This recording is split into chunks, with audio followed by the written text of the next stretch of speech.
嗱，而家呢啲衣帽間裏邊嘅成品咧，中島咧已經做得好靚仔噶啦。不過咧，我睇到呢一隻咧，佢有一個遙控咧，令到佢中間嘅中島咧有一個首飾盒升上嚟嘅。不過呢個速度咧實在太感人啦，我已經放咗3倍速噶啦。如果你攞條頸鏈出嚟咧，可能真係佢隻腳都痹。心急嘅朋友要諗諗咯。嗱，呢個高淨值人士嘅衣帽間咧，放名錶嘅呢一格咧，簡直就係標配。你睇啦，指紋開鎖，咔聲打開。嗱，你嗰啲咩黑水鬼、紅水鬼、綠水鬼嚟放晒喺呢度，鎖翻佢，既安全又可以象徵自己嘅身份。very good 啊！下邊咧就放女主人嘅頸鏈啊、首飾啊咁樣。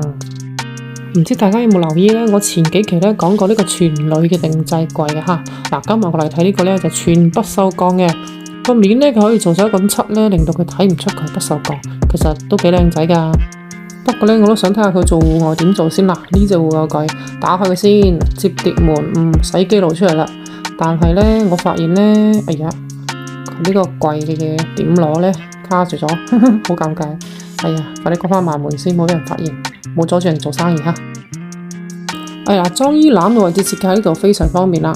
可以睇下呢個收納區先。嗱，啲掃把啊、地拖啊咁放晒喺度。佢個背板上邊咧設計有窿嘅，可以透氣。不過如果個底板都有埋窿咧，咁啊更好啦。呢塊鏡就犀利啦，上邊咧有攝像頭嘅喎。哥哥仔話咧，我每日着衫前面照鏡咧，佢就可以將我所有衣櫃裏邊衫錄入晒數據庫入邊。當我唔知着咩嘅時候咧，喺上邊嘅屏幕咧就可以進行一個搭配推薦，簡直就係懶人必備神鏡啊！睇住咁多先，聽日繼續哈。